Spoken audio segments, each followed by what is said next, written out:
허브의 음양을 살피는 방법에 대해서 말씀드리도록 하겠습니다. 살이 좀 찌고 싶어요.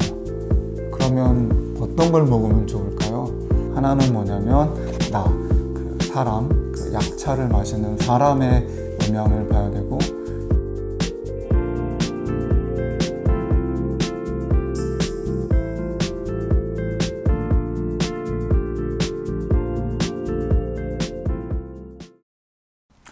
네, 반갑습니다. 벌써 약차 보감에 대해서 3번째 강의를 하게 됐는데요. 너무 제가 하다 보니까 이게 사설이 긴 것 같아요. 그래서 하여튼 오늘은 최대한 오늘로써 양까지 제가 마무리를 짓고, 다음부터는 이제 응용으로 해서 본초를 넘어서 방제에 가까운 어떻게 이 약초들을 구성하는지를 다음번에 하고, 오늘까지는 양에 대해서 나눠야 될 것 같습니다. 지난번 시간에 이제 요점은 뭐였냐면, 우리가 약초나 약차들을 우리가 다룰 때 그 기준을 음양으로 잡는데 3가지의 음양을 잡는다고 했습니다. 하나는 뭐냐면 사람, 약차를 마시는 사람의 음양을 봐야 되고, 그리고 약초의 음양을 봐야 되고, 허브의 음양을 보고, 3번째는 어떤 증상들이 있을 때 그 증상에 대한 음양을 본다고 제가 말씀을 드렸고, 지난번 시간을 살짝 정리를 드리면, 지난번에는 사람을 볼 때 음양으로 나누는데, 양은 마르고 빠르고 열이 많고 이런 특징이 있고, 음은 뚱뚱하고 느리고 그리고 좀 차갑고 습하고 이런 특징이 있다고 제가 말씀을 드렸습니다. 더 이제 궁금하신 분들은 지난번 강의를 한번 참고하시면 될 것 같고요. 오늘은 허브의 음양을 살피는 방법에 대해서 말씀드리도록 하겠습니다. 크게는 기준을 이제 음양을 따지는 어떤 상황들을 맛을 가장 중요하게 생각할 겁니다. 그래서 양적인 거는 뭐냐면 매운맛을 이제 양적인 것으로 보고, 그리고 음적인 것은 달고 신맛을 음적인 것으로 놓고 가겠습니다. 쓴맛과 짠맛도 있는데요. 쓴맛은 주로 이제 심장으로 들어가서 기운을 아래로 내립니다. 그래서 열을 끄거나 주로는 뭔가 막힌 것을 아래로 내리면서 뚫어주는 작용을 하고요. 짠맛은 우리가 김치 같은 것을 담글 때 절이잖아요. 절이면 부드러워지잖아요. 짠맛을 먹으면 뻣뻣한 거, 딱딱한 것들이 부드러워집니다. 소금물 많이 드시면 설사하는 원리랑 비슷하다고 보면 될 것 같습니다. 근데 이제 저희가 지금 다루는 것은 약이 아니고, 이름은 약차로 했지만 대용차, 이것은 어떻게 보면 생활에 쓰는 음식이잖아요. 그래서 음식은 주로 단맛, 신맛, 매운맛, 이게 이제 주로이고, 쓴맛이나 어떤 짠맛은 약간씩 이제 가미되어 있는 거고, 특히 우리가 마시는 이 허브나 약초들은 주로가 이제 달고 시고 매운맛에 이제 한정이 되어 있고, 쓴맛이나 짠맛이 살짝 섞여 있기 때문에 크게 구분할 때 쓴맛과 짠맛은 잠깐 제외를 하고, 매운맛은 양, 그리고 달고 신맛은 어떻게 생각하시면 되냐면, 제가 짬뽕 한 그릇을 지금 막 먹어요. 막 먹고 국물을 쫙 마시면 열이 푹 올라오면서 땀구멍이 열리고 땀도 이렇게 날 수가 있잖아요. 내 몸을 덥게 해주고 뜨겁게 해주니까 매운맛은 양적인 성향이 있는 거고, 그리고 달고 신맛은 레몬을 하나 칼로 반을 딱 쪼개서 국물을 쫙 이렇게 해서 입에다가 딱 넣으면 아우셔 하면서 빨아들이는 에너지가 있잖아요. 그래서 이것은 이제 음적인 거라고 제가 말씀을 드렸어요. 근데 내가 만약에 아주 마르고 급하고 하면서 살이 좀 찌고 싶어요. 그러면 어떤 걸 먹으면 좋을까요? 매운맛에 마늘을 매일 먹는 게 좋을까요? 아니면 아침마다 따뜻한 물에 감식초를 몇 방울 떨어뜨려서 설탕 한 숟갈 타서 마시는 게 좋을까요? 아마 후자겠지요. 이제 예를 하나 또 들어볼게요. 우리가 감기에 걸렸어요. 감기에. 근데 감기에 좋은 차들이 되게 많잖아요. 감잎차도 있고, 제일 생각나는 거는 생강차죠. 생강차. 그리고 감기에 좋은 게 또 유자차. 또 모과차도 어디 이렇게 인사동 찻집에 가면 감기 예방, 목 아픈데 이렇게 써놨잖아요. 그러면 감기에 생강차도 좋고, 유자차도 좋고, 모과차도 좋고, 그렇잖아요. 그러면은 어떻게 이것을 골라 먹으면 더 효과적일까요? 이때 지금까지 배운 것을 한번 적용해 볼게요. 내가 뚱뚱해요. 그러면 이 뚱뚱한 것은 아까 양이라고 했어요? 음이라고 했어요? 사람을 볼 때 뚱뚱한 건 음이고 마른 것은 양이라고 했거든요. 내가 음이에요. 그러면 음인 것에 치료하는 그 상대, 균형을 잡는 것은 양인 거거든요. 그러면 아까 제가 뭐라고 말씀드렸냐면 매운맛은 짬뽕, 이것은 뜨겁게 해주니까 양인 거고요. 그리고 달고 신맛은 쭉 내리니까 음이라고 했어요. 내가 음적인 상황에서 나한테 음을 또 넣는 게 좋을까요? 아니면 양으로 해서 이 뚱뚱하고 무거운 걸 빼주는 게 좋을까요? 그럼 이때는 유자차냐 생강차냐를 구분할 때 생강차는 매운맛이니까 양이고 유자차는 달고 신맛이니까 음이에요. 내가 뚱뚱한 데에다가 유자차를 마시면 또 에너지를 하기 위해서 더 끌어들여서 더 뚱뚱해지겠죠. 대신에 같은 감기여도 내가 뚱뚱하고 좀 무겁고 하면 생강차를 마셔주면, 그때는 생강차 마실 때 설탕 넣지 말고 시중에서 파는 인스턴트 생강차 말고 정말 머그컵에다가 팔팔 끓는 뜨거운 물을 딱 넣고 생강 몇 조각만 딱 이렇게 썰어 가지고 탁 담가서 그 매콤한 향이 올라올 때 그 향을 맡아도 그 향만 가지고도 몸이 이렇게 풀리고 가벼워지고요. 그걸 마시면 땀이 축 나면서 사우나 한 것처럼 몸이 이게 개운해지실 거예요. 그리고 또 음양을 나눌 때 또 하나 보는 기준이 있네요. 이거는 어떻게 보면 식물의 이제 그 관상을 보는 거거든요. 우리가 보면 크게 무하고 배추하고가 있죠. 그러면 배추김치를 좋아하는 사람이 있고 깍두기를 좋아하는 사람이 있잖아요. 그 사람들은 우리가 볼 때 이 몸뚱어리, 몸을 갖다가 음이라고 하고 머리를 양이라고 하는데, 식물들을 우리가 살필 때는 식물은 뿌리가 양이고 그 위에 그 뭐라고 해요? 몸통이 이제 음이에요. 예를 들면 무를 보면 무는 뿌리가 이렇게 크잖아요. 우리가 뿌리가 크고 위에 무청이 짧게 나 있고, 배추 그 꽁다리 보셨어요? 배추는 배추가 이렇게 이만하고 배추 뿌리는 되게 이렇게 작아요. 그래서 배추는 이제 배추 먹는 우리 그 부분은 우리가 음적인 부분을 먹는 거고, 그 무같이 뿌리들은 우리가 조금 더 양적인 것을 먹는 거거든요. 이것은 이제 또 하나의 응용 문제인데, 제가 말을 많이 이렇게 해가지고 목이 이렇게 아파요. 우리 목이 아플 때 목에 좋은 것들이 여러 가지 있지만 도라지도 목에 좋고 유자나 모과 같은 것들도 그 목에 좋다라고 이렇게 하잖아요. 저녁 때 목이 따끔거리고 피곤할 때 거기다가 마른 사람이 말도 많이 해서 기운이 쫙 빠졌을 때 도라지는 이렇게 양적인 거예요. 그래서 뭔가 더 가볍게 하고 말려주는 성질이 있어서 좀 마르고 급한 성질의 사람이 또 말 많이 하고 피곤한 상태에서는 그 도라지를 끓여 먹는 것보다 모과차를 끓여 먹는 게 더 좋고요.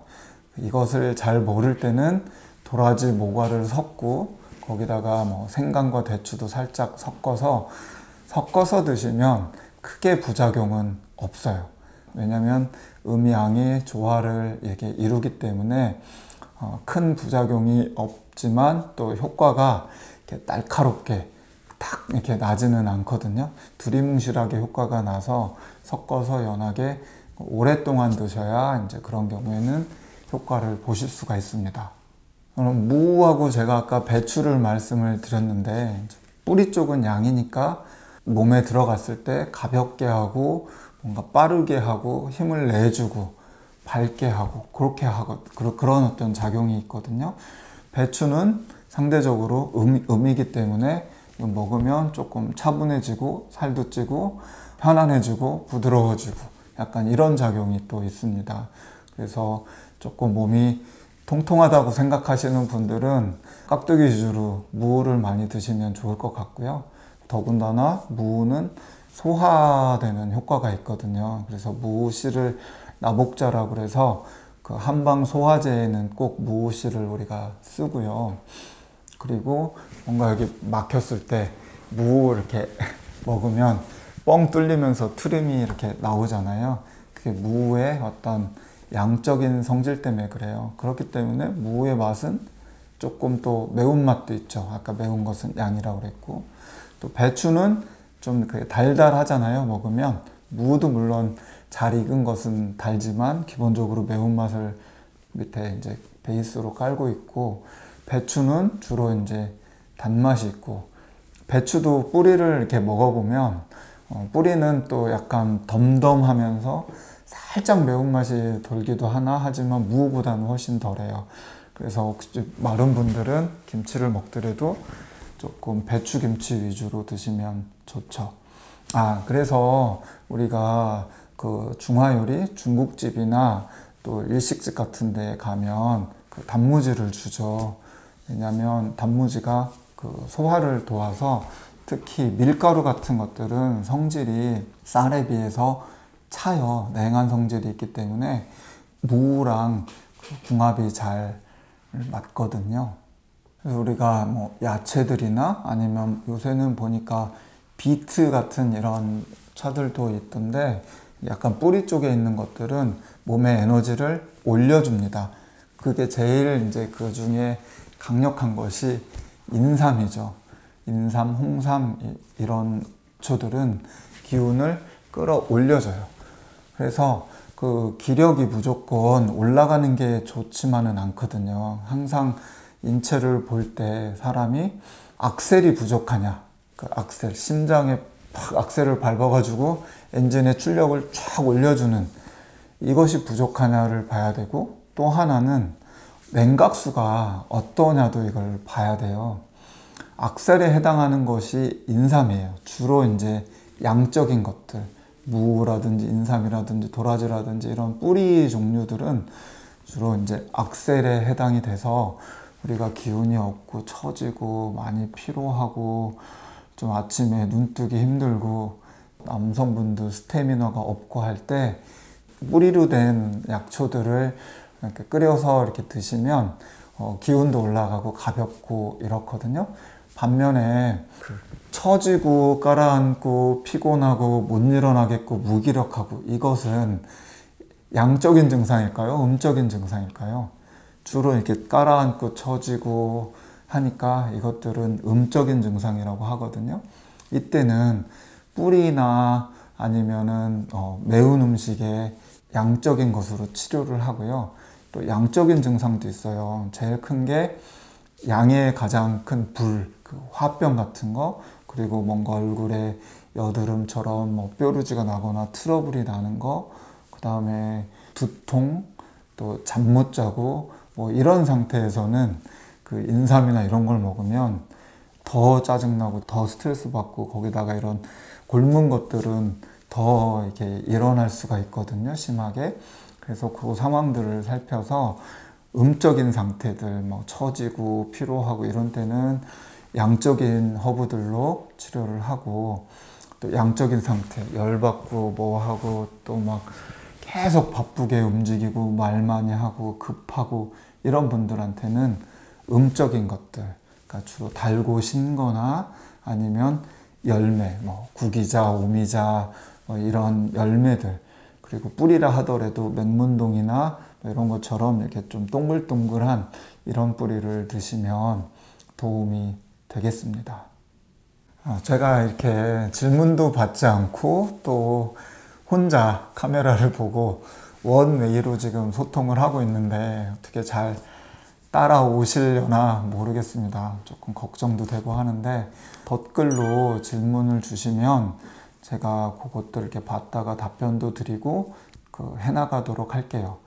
그러니까는 지금 제가 하는 이야기의 요점은 뭐냐면 어떠한 허브도 어떠한 음식도 이게 다 약만 되는 것은 없고 또 독만 되는 것은 없어요.